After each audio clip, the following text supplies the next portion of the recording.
Magandang araw sa inyo lahat mga viewers. Ako si Alexa Denise, ang iyong vlogger for the day. Ngayon, tatalakayin natin ang isang halimbawa ng anyong lupa at anyong tubig. Ang Bohol, dinadagsa na maraming turista. Isa sa mga magagandang tanawin ito ay kasali sa 7 Wonders of the World. Ang 7 magagandang tanawin na makikita sa buong mundo. Dinarayo ang Chocolate Hills dahil sa 1,268 na burol na pumapalibot sa isang bohol.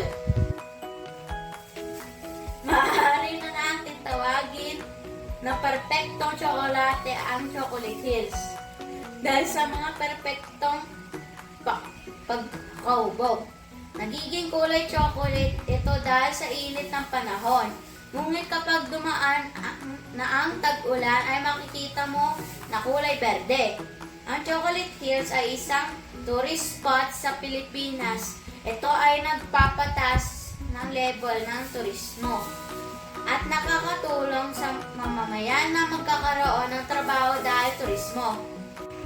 Dumako naman tayo ngayon sa isang kilalang anyong tubig na dinarayo ng maraming turista. Ito ay Mount Pinatubo Lake. Ang lawa ng Pinatubo ay isang lawa ng bunganga ng Bulkan Pinatubo sa mga hangganan ng Pampanga, Tarlac at Zambales.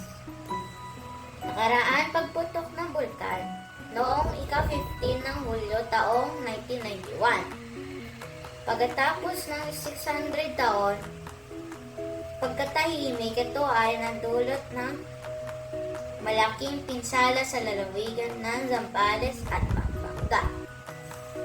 Napuno ng abo, buhangin at iba't ibang laki ng bato. Ang nagmula sa bulkan ay pagputok na ito ay naging sanhi ng pag-usbong ng lawa ngunit sa paglipas ng 29 taon. Ito ay naging paboritong destinasyon ng turista dahil sa kagandahan ng lugar. Ang mga lokal ng tao ay tumutulong mapangalagaan ang lugar. Naging aktibo ang turismo sa pagdayo dito. Maraming salamat po.